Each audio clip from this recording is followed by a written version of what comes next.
The Dog Show with Nick and Joe.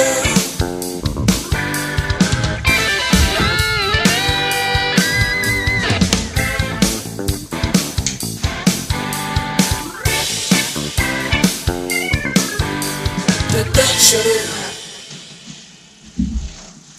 Hey, what's going on, guys? Nick White on our off-leash canine training, The Dog Show with Nick and Joe. Joe, what's happening today, brother? How's it going, man? Good morning. Good morning, good morning. How are you today? Living the dream. Yourself? I am tired, exhausted, ready for a nap. It's 10:30 in the morning. You're already ready for a nap, huh? I had like 2 hours of sleep last night, but we're here. We're ready to go. We're running a little bit late for the live broadcast, but we are live in, episode 3? Episode 3. Right on. We do want to thank a new show sponsor, DemonetBiteSuits.com. The best bite suits on the market are Demonet Bite Suits. DemonetBiteSuits.com has the best customer service. I can personally vouch for that. Fastest turnaround time and best prices in bite suits in the United States. So I actually own 2 Demonet Bite Suits, Nick, and I believe you own one. I do own one as well. By far the best on the market. Yeah, pretty much everyone that I know has one. Cody Talent just got a custom-made one. Joey Morris just got a custom one made. Tank Mosley. Yep, they are by far the best out there, the most badass suits.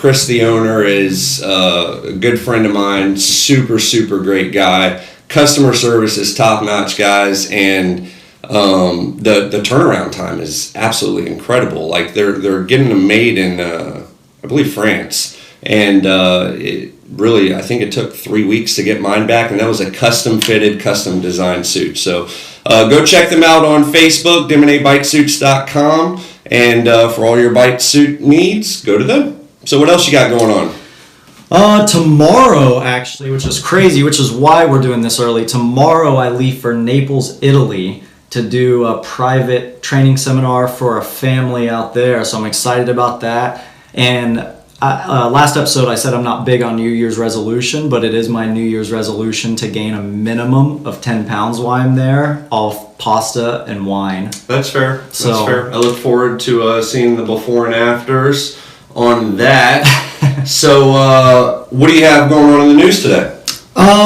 So I don't know if you guys remember, but there was a border collie named Piper who was at an airport. He had like a full-time gig at an airport in Michigan, and his job was to pretty much chase away all the birds on the runway. Did you ever see that in the news? No. He'd wear the goggles, the dog goggles. But for 3 years, he had a legit full-time job. He was paid with like bones and treats and stuffed squeaker toys and stuff. But he started in 2014. The Michigan airport, any of the birds or geese or anything that landed, he would go out and chase them off to make it safe for birds to land, or for planes to land and take off so they don't get caught in the propeller. Well, he just recently passed away from cancer. So that's some sad news. They say that Piper chased over 8,000 birds off the runway in his 3-year career, making it safe for everyone. I got an email yesterday from a local golf course that wants us to come out there and use our dogs to chase all their geese away. So, yeah, same exact thing. Yeah, I didn't even know that was a thing, but hell yeah, I'm all about it. You know unemployment is down when dogs are getting legit jobs. That's fair statement. So, do you remember last week me talking about all the dicks leaving the dogs outside in the winter storm? Yeah, all the dogs that are freezing. They are now getting arrested. That's awesome, as they should. Yeah, so they specifically, Hartford, Connecticut, charged a woman on Thursday for animal cruelty for leaving her dog outside to freeze to death. So, serves her right. Unfortunately, she's probably only going to do about 10 hours of community service, and that'll be it. But what?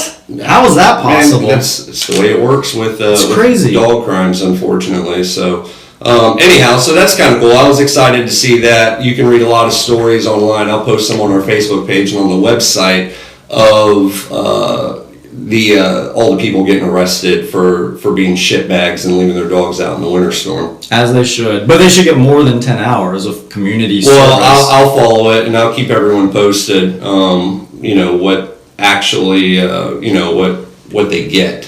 What they get punished for. So, anyhow, what else you got going on in the news? Speaking of asshole owners, there was a Tracy Brown in Springfield, Ohio. I'm not sure if you guys saw this story.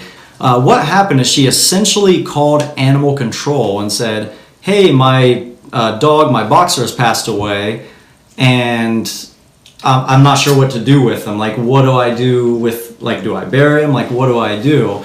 So, long story short, she put the boxer in the trash and, like, just set him out for the trash, like her pet boxer. Right. And the trash people or whoever picked him up got to the landfill and was like, there's like something off with this bag.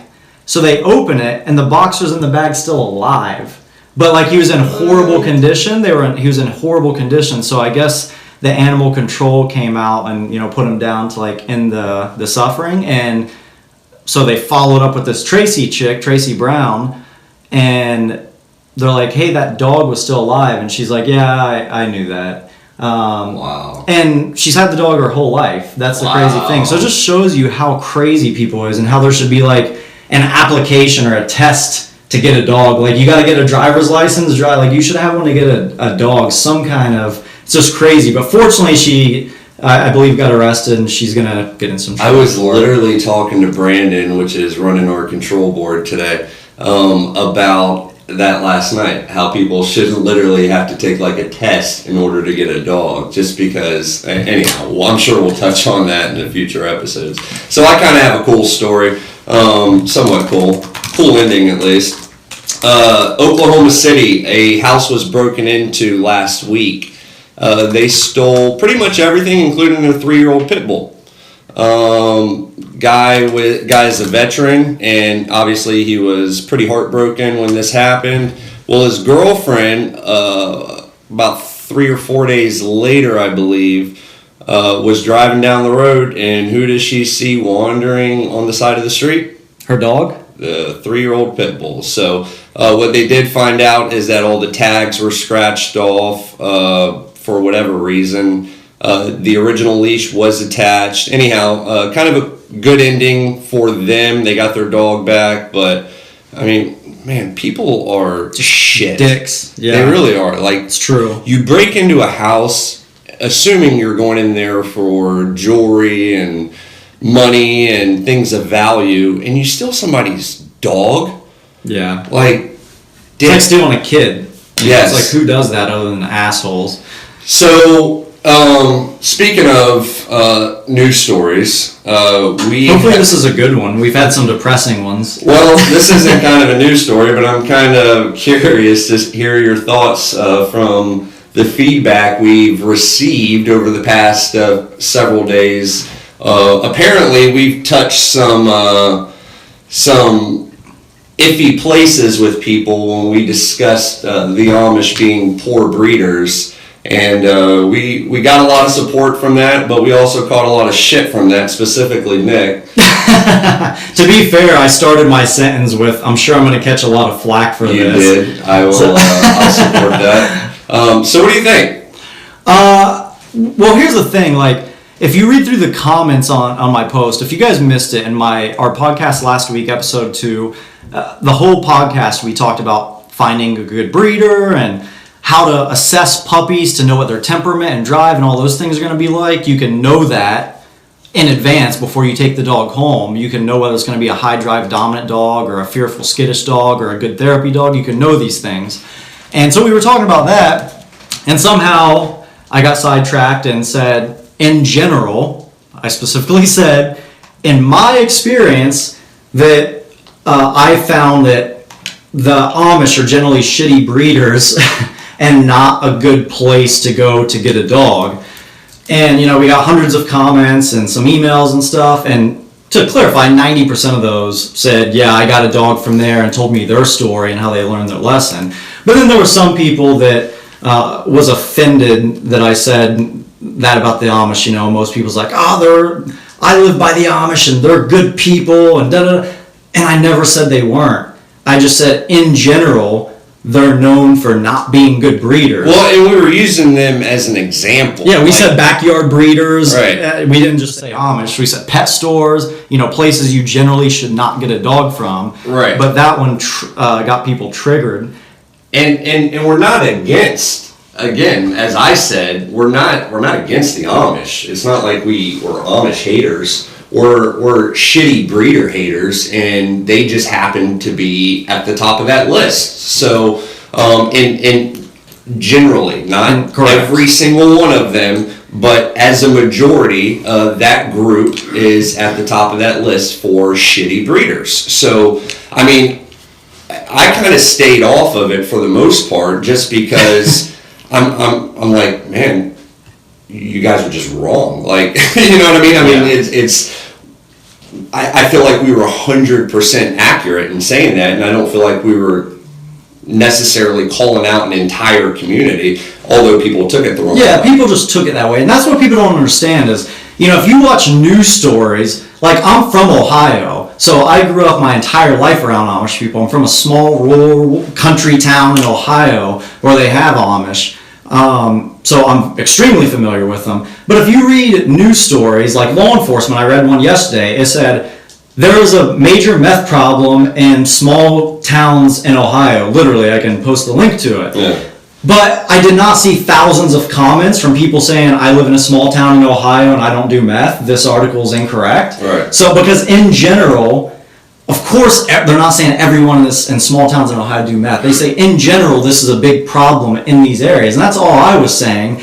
And people try to tell me I'm wrong. Keep in mind, no expert, no high-level dog trainer, no dog breeder. Actually, they're the ones that all agreed. It's just a few people in general did. So what I did to kind of help everyone, because we do the show for education, is if you Google the 3 largest Amish communities in the entire United States. Number 1 is Holmes County, Ohio, the largest Amish community, which, again, I'm from Ohio, so I'm very familiar.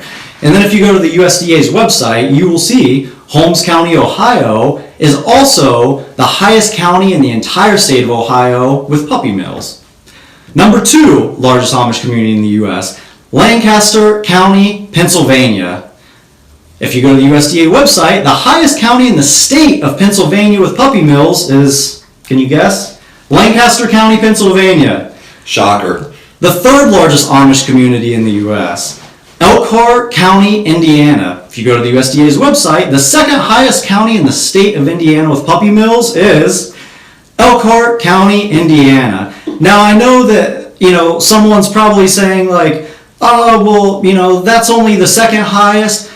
Look, guys, if you Google the 10 largest Amish communities in the U.S., 9 out of 10 of those are on the USDA website for being the largest puppy mills in their entire state. So there's no coincidence. So there's definitive fact and statistic to support that in general they're known for puppy mill breeders. I mean, you can't get away from 9 out of 10. And as we always say, numbers don't lie. So, I mean, if you even want to take it a step further, a woman by the name of Susan Martin, who's the executive director of the Lancaster County SPCA, I quote, says, the majority of our calls are people that go to these puppy mills in Lancaster and have concerns. She said, the activity of these calls comprise more than 75% of all of our cruelty calls at the SPCA. She goes on to say, Amish typically view the dogs as livestock, and they do not share contemporary American views as the animals as pets, such as we do. So, again, so anyone that says I'm wrong, there's no expert, breeder, trainer, USDA, SPCA, no one would agree with you. and again, we're not saying just the Amish. Like just all of the Amish. That would be equivalent to us saying, I don't know, most of the murders in the United States come from Chicago. Chicago's a shitty place to live. It's just a fact. Right. It's, we're not saying everyone in Chicago are shitheads. We're just saying in general, it's not a safe city to live in. So, hopefully people understand that we're not necessarily calling out the Amish because we don't like the Amish. We're just calling out the Amish as a majority because they're shitty at breeding, and we have facts to back it up. Just like law enforcement says there's meth problems in small towns in Ohio. Yeah. They're not saying everyone in small towns in Ohio does meth. They say there's a definitive correlation between small towns in Ohio and meth, just like I'm saying, and the SPCA is saying, the USDA is saying, and every other expert in the world is saying. Yeah. There's a definitive correlation between high populations of Amish and high puppy mill rates. So that's all we're saying. We're not saying they're all horrible breeders. We're not saying they're horrible people. I'm just giving you facts that, in general, I would not recommend getting a dog from an Amish breeder, a pet store, or a backyard breeder unless you thoroughly do your research, regardless of where you get it from. That was the whole moral of the story. Maybe we should try to get an Amish breeder on our show. No, they don't. Dude, Amish doesn't do TV or anything. Well, that would never happen. They can come down here on their horse and carriage. I mean, That'll there's some never in happen. Virginia, so Skype's not going to work. Okay, got it. All right, so last week, at the end of last week's show, you asked me a question. Do you remember what that was? I believe I said, is it You asked me if it was okay. to ask a bitch to sit? Yeah. Yes. So you threw me off there. What did you mean by that? Pretty much like, do you personally, again, everything that we give you is our personal experience and opinion. Do you personally think that formal obedience, meaning going through a class, going through a school, should be necessary or should be done by all dog owners? Should formal obedience be done by all dog owners? Yes or no? Well, and you can expand, obviously. So, yes, short answer, because we have to at this point.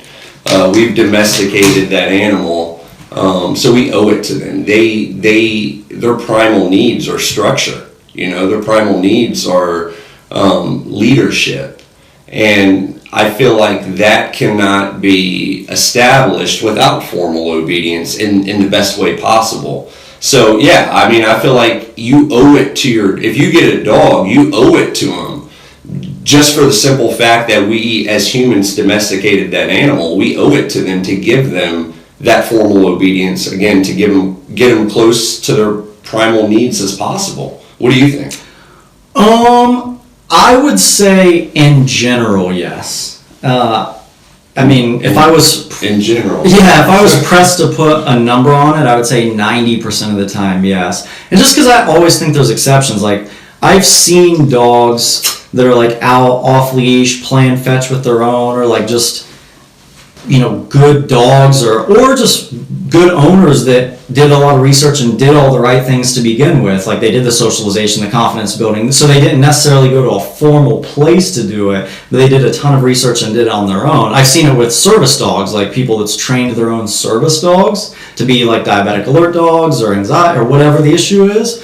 But we always say there's always an exception. Yeah, of course. That's why I said in general, yes. I would say 90% should. Now, studies show us that I've read everywhere from 5% of dog owners in the U.S. say that they've taken formal classes, and then I read a 1999 research study that showed up to 20% of people take their dogs to formal obedience classes. So I would say what we know is the number of people that actually do is between 5 and 20%. And I would say the number should be 80 to 90%. Yeah. Just because it eliminates so many issues, as you know. I feel like there should be a caveat on that, though. You have to go to a credible trainer. There's a lot, as you know, there are a lot of dog trainers out there that have their own companies, and a lot of them necessarily should not be a dog trainer. And the truth is, your dog goes there, and more damage is done than good. So, yes, and again, in my opinion, formal obedience is a necessity, but through the proper company or individual. So, as Nick was saying, if you've researched it, and and you feel pretty confident that you could, do some basic training with your dog, maybe establish some basic commands, some structure, some leadership, socialization, then yeah, I mean, if you can do it, then do it. If you can't and you're realistic with yourself and you cannot do it, then you owe it to the dog to go spend money and get them trained, because not training your dog, I mean, I feel like I don't even need to say this, but I'm going to. Not training your dog is, especially one that's not just naturally well behaved, is hell on wheels. Which I feel like is very rare. Oh, it's a naturally dog that's just good on its own devices. Yeah, I mean, it's hell on wheels. And so, you got a dog that jumps on people, that steals your food when you turn your back, that barks nonstop, pisses and shits all over your house. These are things that you're going to choose to live with the majority of the time if you choose not to train your dog. So for your peace of mind and for your sanity, even more so because you owe it to the dog, you have to do it. Like, I just don't get a dog if one, you can't afford to take care of him, as far as his health is concerned, his diet, maybe he needs a special diet, high maintenance. We touched on this last week, but I feel like training should be right up there with that. If you can't afford to get your dog trained, you shouldn't have a dog. Yeah, I would agree. So, that's it. I just don't know many people that would disagree with that other than the owners who can't afford dog training. And nobody's saying you have to spend thousands and thousands of dollars on dog training. We have a 2-week board and train program that's pretty expensive, but it's, in my opinion, and I'm obviously biased, but it's by far the best board and train program in the country. But we also offer cheaper packages Correct. that are really good as well. It just requires the owners to do more of the work. So, good companies out there, not just Off Leash Canine Training, there's several good dog training companies out there. They'll offer packages for all different kinds of budgets. So, definitely do your research. It's kind of, I would say with trainers, it goes back to what I've been saying about breeders. Just do your research. There's a lot of good ones, there's a lot of bad ones. Just do your research to try to make an educated decision. Look at the reviews, look at their videos, look at their testimonials, their owner references, things like that. And then, yeah, absolutely. And then when that should be something that comes into play when you go to get a new dog. As we were touching on last week, if you can't afford obedience training, then look for a dog that's already trained. There's a dog actually right now that is up for adoption, and I believe bark or will be this week. Former client of ours. It's not the right fit for their home. They came to us and asked us if we could find a better home for the dog. And of course, we linked up with one of our partners that it's a non-kill shelter in Ashland, Virginia, and they're going to the owners are going to foster the dog until we find a better fit for the dog, because they can't keep up with his high energy and the needs of him. So I respect the shit out of them for doing that, man. Like, and that dog is coming with great obedience training. Like, he knows 9 commands. He does all of them outside, off leash, with distractions. And, his adoption fee isn't going to go up just because of that. So, that option is out there. You just have to research. You can't get emotional going to a shelter and automatically say, I want this dog because it's cute. You got to do your research. It's kind of like where my wife and I are looking for a new house to buy, and man, I hate house shopping. I'm just going to say that. It's the shittiest process. I thought it was going to be fun. It's one of the most stressful things ever, because you have your wish list, right? And then you realize, oh, well, maybe I can get rid of this thing. So, same thing with shopping for a dog. Like, you just have to be patient. We didn't select the first house that we saw, you have to be patient and wait for that right one to come in. So Yeah, it's I would say I look at getting a dog formally trained or not as like sending a kid to school or in-home or in-school training. It's like every kid in America gets some form of education, whether it's in the home, which again, like dogs, I would say is probably less than 10%, or formal, like public school, private school. So I kind of look at it that way as I feel like in order to maximize your dog's full potential, unless you personally feel 100% confident in how to do that, which is that 10%,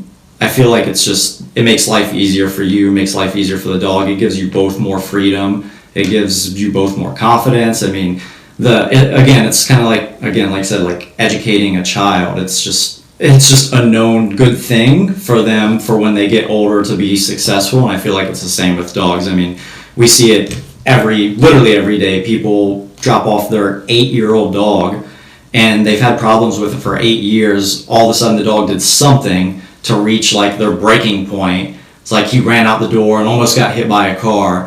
And it's like, if you would have done this when he was 5 months old, you would have saved 7.5 years of stress. So when people always ask me like, what's the best time to get your dog trained? I say yesterday. So that's always my answer. I'm like, the best time to get your dog trained was yesterday. And it never stops, really. I mean, the formal training stops going to the lessons or the board and train, but you as the owner, that never stops. The dog's always in training. As I always say, your dog is always learning, whether you're teaching it or not. Right. So be careful what you're teaching it, and make sure you're doing the right thing. And, to me, with the obedience formal training, I feel like socialization is just as important if you live in an environment where the dog has to be around other people and see other people. I think it's important regardless. See, I disagree with you on that. Well, you really can't. I can. well, no, because why you can't is what I've seen is, like me personally, for example, I live in a small town in Virginia called Catlett. I have 16 acres, kind of middle of nowhere. My entire population is like 200 people. And what I've seen in the conversations I've heard is someone that, for example, like they got a dog like mine. I have a Belgian Malinois. And they live in that place in the middle of nowhere, right? The dog has 16 acres. No one really comes over, kind of like my house. No one really ever comes over. So you don't really need it, right? That's what you're saying, is because no one really comes there. It's just a family. But then where I've seen that turn bad is now the owner of that dog, after 5 years, they get a new job in DC or Chicago, and now they went from that farm living in the middle of nowhere, so the dog really didn't need it, to now they're in a condo or a neighborhood community in Chicago or DC or something, and now they're emailing and they explain this exact story because now the dog's lunging at other dogs, he's growling at people, and they never had that problem because they lived in the middle of nowhere, or they lived in the country on a farm and no one really ever came over. So it's one of those things where I see it's not a problem until it becomes one. So if you're going to live out your entire life and you know for 1,000% fact nothing's ever going to change in your life and you're going to stay at that farm forever, and you know that for 100% certainty, which I think less than 1% of the population would ever say that, then I don't think it's important. But I've seen where people had that same mentality and it screwed them over. Yeah, I mean, I agree with that, but you said less than 1% of the population. That doesn't mean always. Mm-hmm. So that's my argument, is the guy, the old farmer, foreman's been in the family for 100 years, and the old guy who has a lab, realistically, is he going to drive an hour and a half into town just to socialize his dog? Whereas him knowing that no one is literally ever going to come to the house, and if somebody does, he has a kennel in the back room for it or whatever. Realistically, you can't expect him to do that. I mean, it would be nice, I guess, for that scenario to where the old farmer who's been doing it his entire life decides to get that computer job in Washington, D.C. But realistically, that's not going to happen, and he's not going to set that up. So my point is, unless the conditions are similar to that farmer, then yeah, you absolutely need to socialize your dog. and not for necessarily for your dog's benefit, more for your benefit. And what I mean by that is, a lot of dogs just don't give a shit about people. They just, for whatever reason, they don't attach to a human like other dogs do. So they don't really enjoy socializing. But in order to ensure that there's no aggression in the future and stuff like that, that's when it becomes an absolute necessity to do the socialization, even if he doesn't enjoy doing it. See, my thing is, you can never, ever, ever, ever, ever go wrong with socializing your dog. Yet I see instances every single week where people go wrong by not socializing. So I would say, regardless of your situation, if you live in the middle, if you own your own town and you live there, try to socialize your dog as much as possible. There was a study I read, I think it was from Pet U in London. There's a couple interesting things last week where it said people that took their dogs to a puppy socialization course, 3 out of 10 said, yeah, my dog still had like some issues like with socialization or training. They asked how hard they thought they were to train later in life. And 9.6 out of 10 that did not said that they found they were harder to train. So it's like people that did the puppy socialization class with their puppies early in life and did a lot of socialization, on average, people that did not do that said that they thought, their personal opinion, their dogs were 3 times harder to train. It was like 3.6 or something out of 10 versus like 9.3 or one of those numbers mixed around, but it was pretty much 3 out of 10 or 9 out of 10. So I think that kind of lends a lot of credibility in addition to socializing your dog. Yeah, no doubt. And again, I'm not disagreeing with that. I think it's a must for the majority of people. I just think that there are cases out there that it's unrealistic and whatever, it's not that big of a deal. If the old farmer's been on his land his entire life and he goes up to the grocery store, once every couple of months for supplies and food, then I just,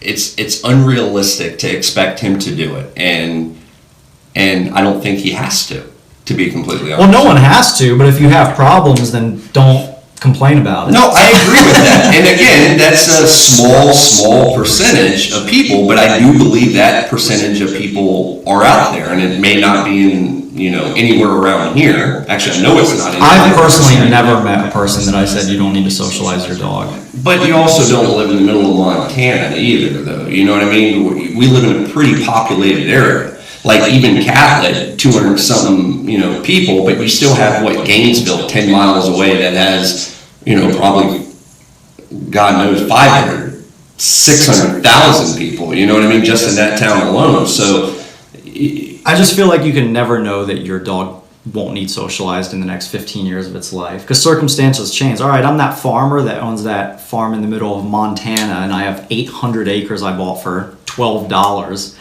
and I don't need to socialize my dog. No one ever comes over. But now my ranch is getting busy, so I need to hire a ranch hand. I need to hire cleaning people. That's fair. So you just never know. But would you expect that? I've never met someone that says, I know I'm going to be by myself for the next 15 years and no one will ever come into my life and I'll never ever move from here. I know I'm never going to meet a chick that I fall in love and she has her dog and now we move in together and now my dog is aggressive because he hasn't been socialized. Like, you just never know that you're not going to need your dog socialized, even if you move to Mars. Because you know what if in 10 years we start sending people to Mars and now your dog isn't socialized? Yeah, but I'm just being realistic. I'm not going to expect that. I would not expect that farmer, being realistic, again, to travel an hour and a half into town a few times a week just to socialize his dog. He's got other shit he's got to do. You know what I mean? So, and maybe it comes down to the farmer just shouldn't have a dog. Would you agree with that?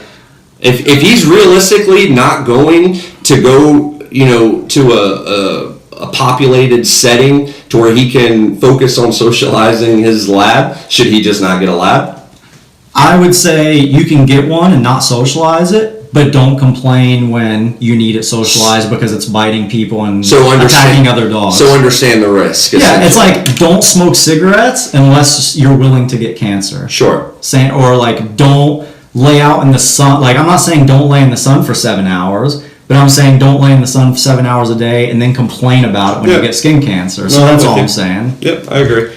And, kind of going off of that, I also feel like in some cases, if not a lot of cases, sometimes obedience is not enough, formal obedience. Sometimes a dog needs a specific job, right? What would you say about that? Yeah, for sure. I mean, like, for example, the Belgian Malinois, Dutch Shepherds, a lot of German Shepherds, a lot of literally I could name a lot of them. But I would say a lot of them need a job for them to be content. You may not think they need a job, but I feel like a lot of them need a job in order for them to be relaxed, content, and have solid well-being. Like, for example, if I took my Mao out and did an hour of come sit place down, he would be completely bored out of his mind, so would I. Sure. So it's mindless work for him at this point, and there's no outlet of energy. Him going from a down to a sit, especially on a dog that hasn't mastered. As we know, a new dog that's learning it, the learning is tiring. But a dog that's done it for 7-8 years, like, it's not wearing them out because they're really not even thinking. It's second nature at that point.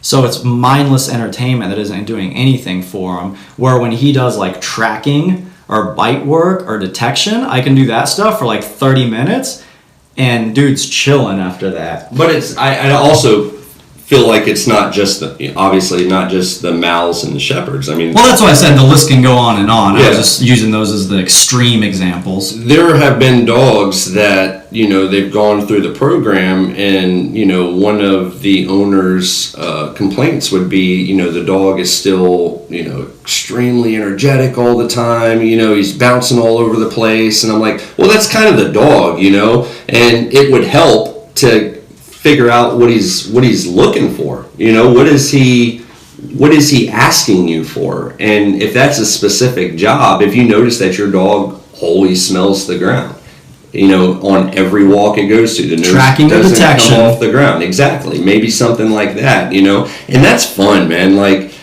doing detection, even if you're not actually like working, as a job, you as the human, doing it, then it's still fun to do it with your dog in the house. Like, I do it with my dogs, and I have a ball doing it,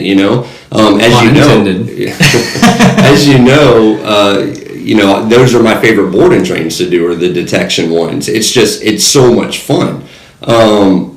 So yeah, if you feel like your dog has had the formal obedience training and is extremely obedient, you've developed the pack structure, he's well socialized, but he's still bouncy, high energy, and kind of all over the place, he's probably telling you that he needs something else, something a little bit more mentally stimulating than come sit down place, right? And to touch on that really fast, that's a good kind of point to throw out to you guys. What I hear a lot is people will say, I don't get it, I take him for a walk every morning, then I have a dog walker come in, and then I walk him again at night, and he's still got all this energy.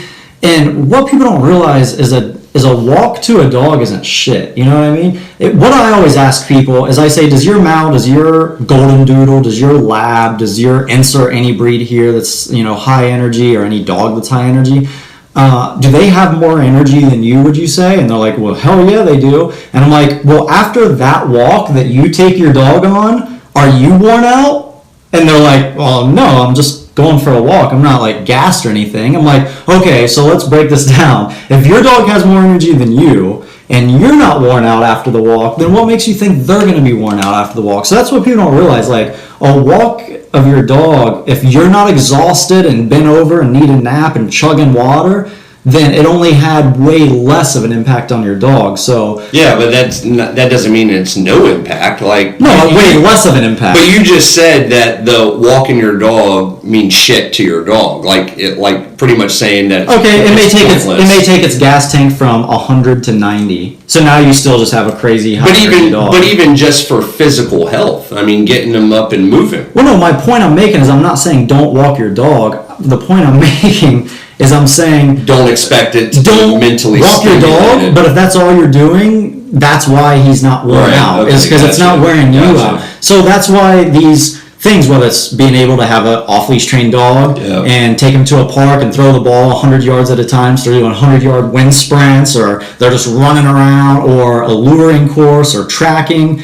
or detection, or protection. And why I like the sport side of things, whether it's tracking, detection, agility, any of those, is it's physically and mentally stimulating. For sure. And that's the point people miss. When your dog's on a walk, it's mindless exercise. And it's not even, as we said, not even that much exercise for most dogs. It's good for their joints. Yeah, but it's mindless. Where when the dog's tracking or doing detection, he's exercising because he's running around searching or running on the track while he's pulling a 170-plus pound guy behind him. So he's got a lot of physical activity, and it's mentally stimulating because he's thinking, he's processing. People don't realize when you see one of the dogs in our videos or many of the other great detection trainers out there, like Von Lick Kennels and these guys, is when you watch their videos, you see the dog walk up to a car, sit, get their ball, and move on. You're like, oh, that's cool. But people don't really grasp the amazement that it really is. Pretty much what they've done is they've said, I smell thousands of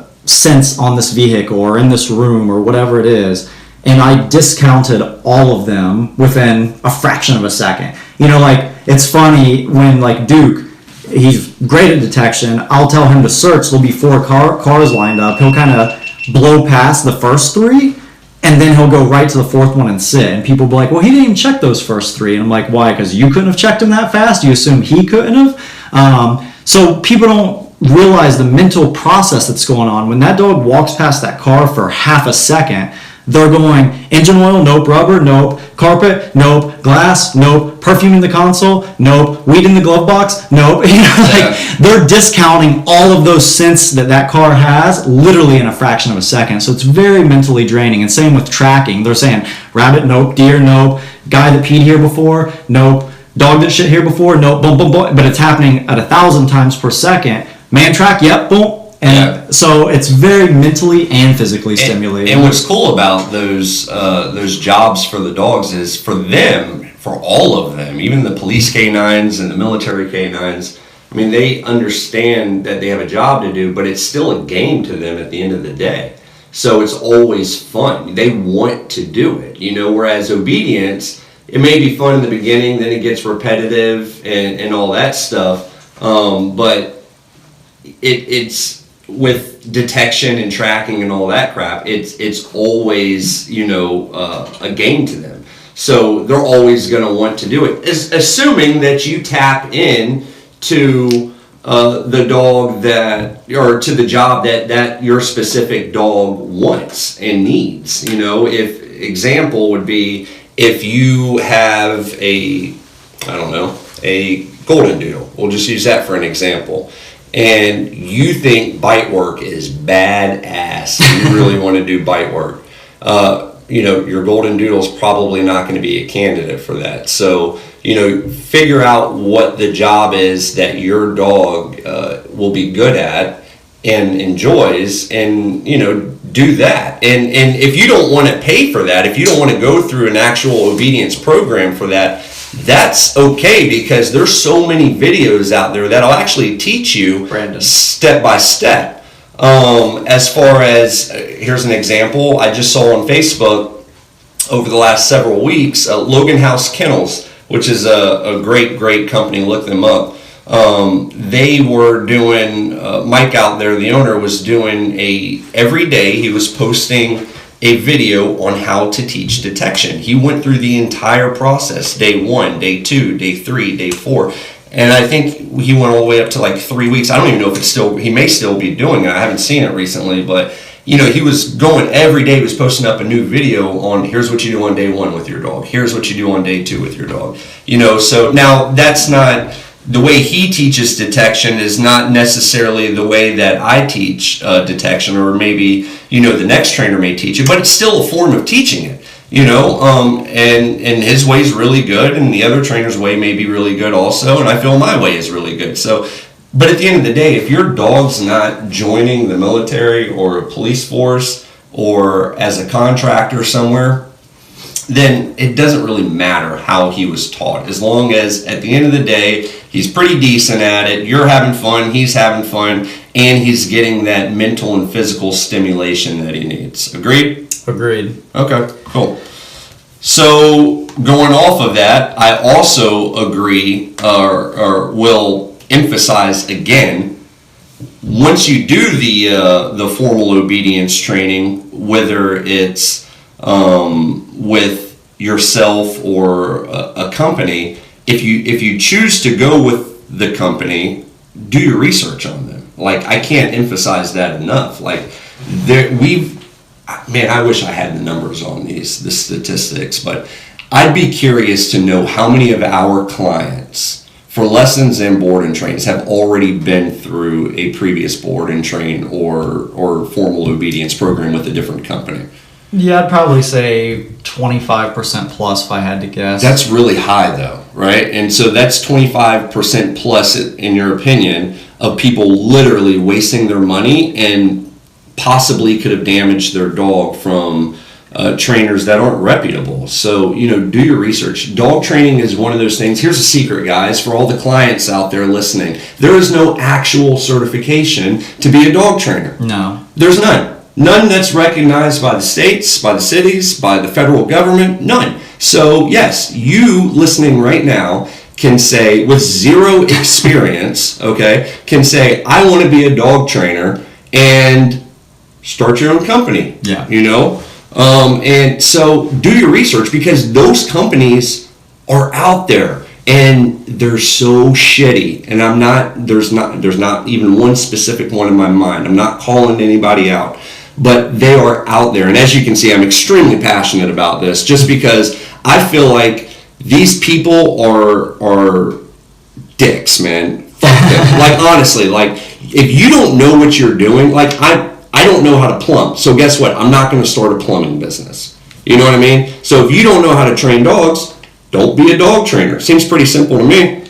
Yeah, I would agree. And what's funny, especially now on Facebook, I have this week, probably tomorrow, we'll hit 500,000 fans on Facebook, and which is awesome. Thank you guys. But it's funny is I'll have people comment stuff about like something I said in the podcast or Facebook Live, like calling me out on it, and they're just 100% wrong. It happened yesterday actually with the Amish, with my whole Amish comment thing. Is someone left a Facebook message, private message, and was like, "You're wrong about that. You said a lot of their dogs are skittish and low confidence," and and this person was 100% convinced they were right, and they said, you don't even know if a dog has confidence or not until they're at least 9 months to 12, until they're at least 9 to 12 months old, because that's something they grow into, and that's 100% wrong. Yeah. You can 100% evaluate a dog at 8 weeks, as I posted last week, and tell in general what type of dog it's going to be. Protection trainers, military law, they do this all the time. I mean, Cody Talent and my friend Bob Salamini and Joey Morris, these guys do it every day for their full-time job. They look at a litter of puppies and say, I'll take this one, I'll take this one. Nope, not these. They don't have the drive, they don't have the confidence, they're too nervy, they're too skittish, they're not socialized, they're not social enough. So, but literally this person messaged yesterday, and it was like 2 paragraphs telling me how wrong I was. Huh. And that's I literally laugh about it. I don't get upset. I just think it's funny. And I say, why, like my running joke I always tell my trainers, because I'll screenshot it and send it to them so everyone can laugh. And and I'll say, do you know why I don't go into a nuclear engineer or a astrophysicist Facebook page and tell him he's wrong?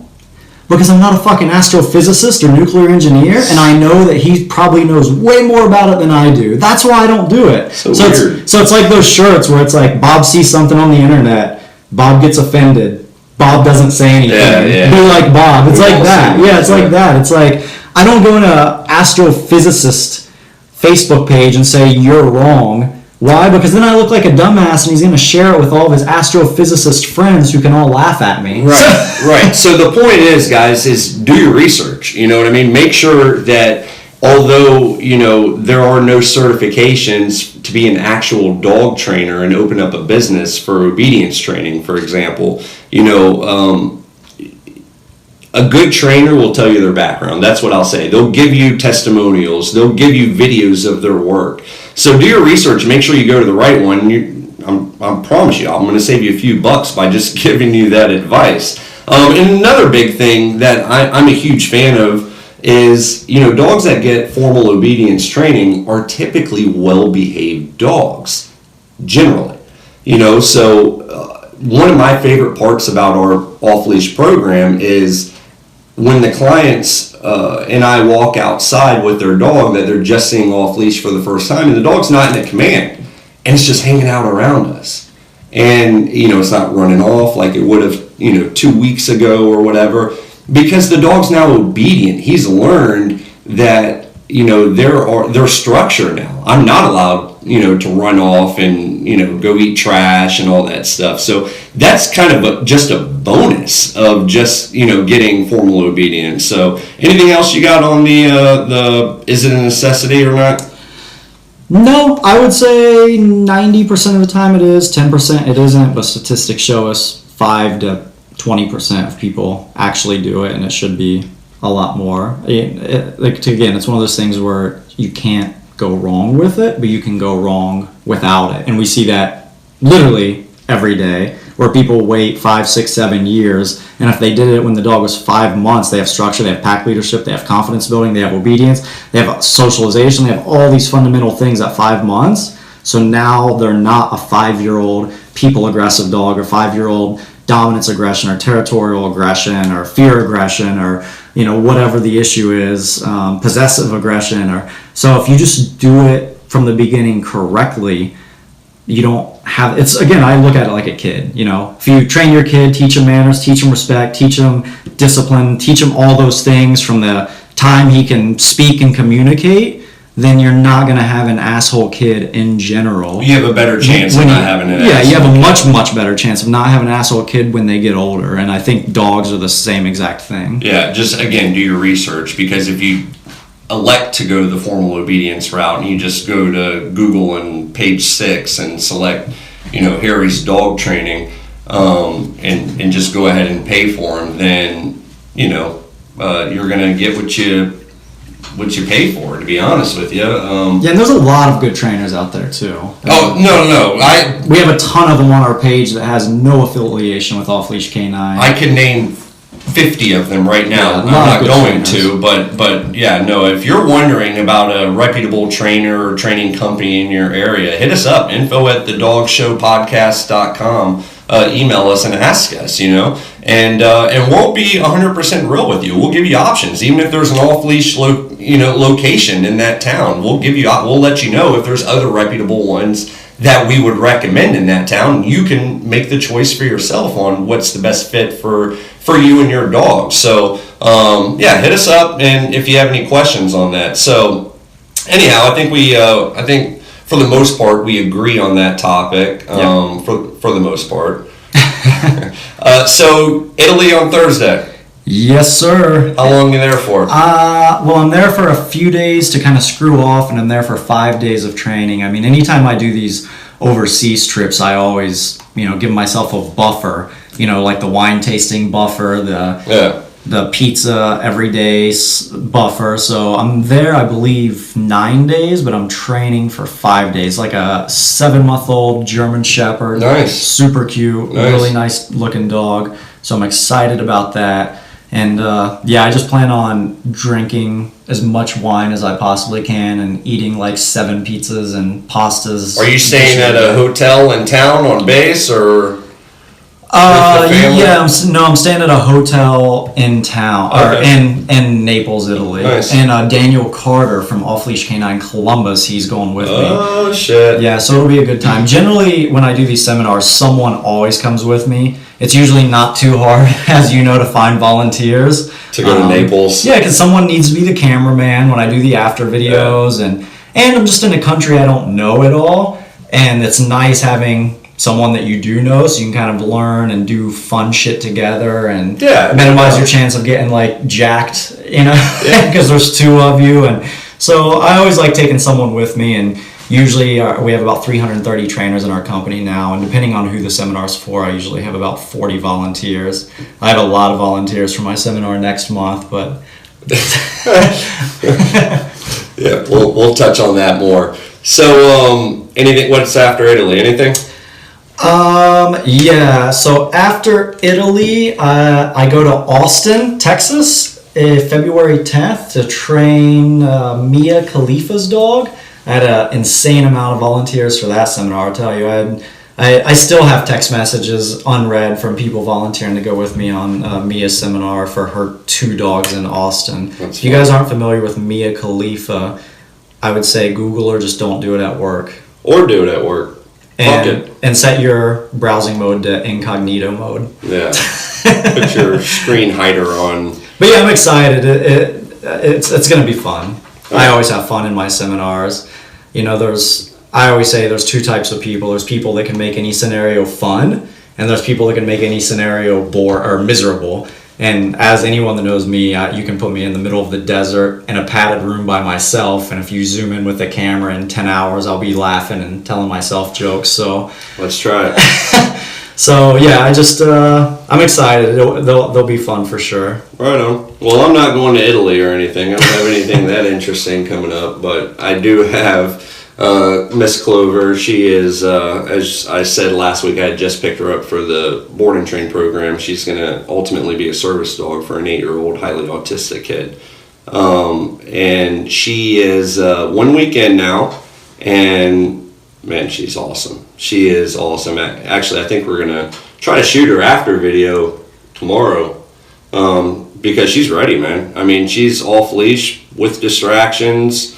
We had her in Lowe's yesterday, and man, she did phenomenal. And this is a 6-month-old puppy, so she is in the zone. And then on the 14th, again, Shake and Bake comes with his brother Sherman. Excited about that.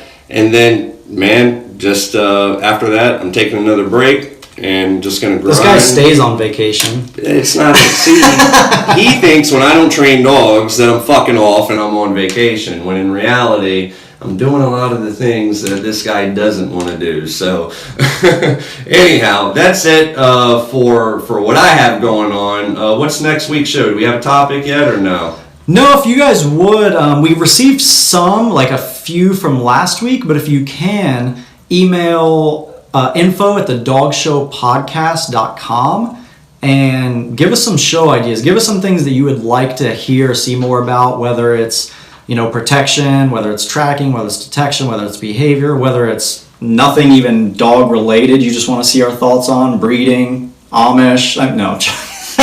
He's not joking. I'm not. Yeah, so if you want to, if you have any good ideas that you think like, ooh, this would be a good topic, I'd love to hear what you guys think about this. Email us at info@thedogshowpodcast.com, and you can head over to our Facebook page and message us there as well. Actually, our topic on breeding was someone that messaged us on the podcast and said, hey, I'd love to hear your guys' thoughts on picking the right dog and finding a breeder, and that's why we did last week's show. So you can message us at either place. I'll put our Facebook page in here now, so you can head over there and we definitely want to know what you want to hear our opinions on, our theories on. So definitely hit us up. Also, thanks everyone for their support. This kind of took off a little bit better than I expected. I knew we'd get there eventually, but we've already had over 90,000 views and downloads on our and plays on our podcast for the first 2 episodes. So thank you for the support. Again, huge shout out and thanks to DemonetBiteSuits.com. Hit those guys up on Facebook. They post funny shit too, so follow them on Facebook. Yeah, they post dudes just getting, like Cody, just getting rocked by dogs, and so they did what I really love. They did last week is they did like a bruise of the month contest. Did you see that? It was pretty awesome. Pretty much all these decoys sent in pictures to them, and they said, let's see your best, kiss mark from a dog, meaning they had a suit on, the dog nailed them, and now their arms all jacked up or wherever the dog bit. So that was a really cool picture. Cody had that gnarly bite he took to the face when he picked the dog up.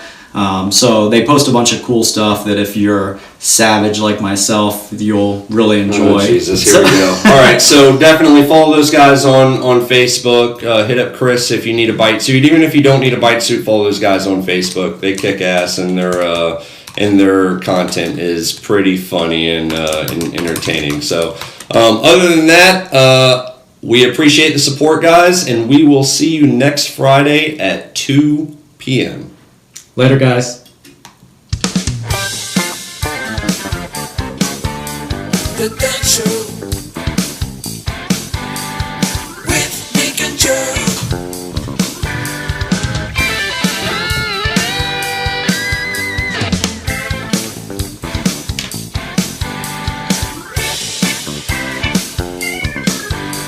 The That Show.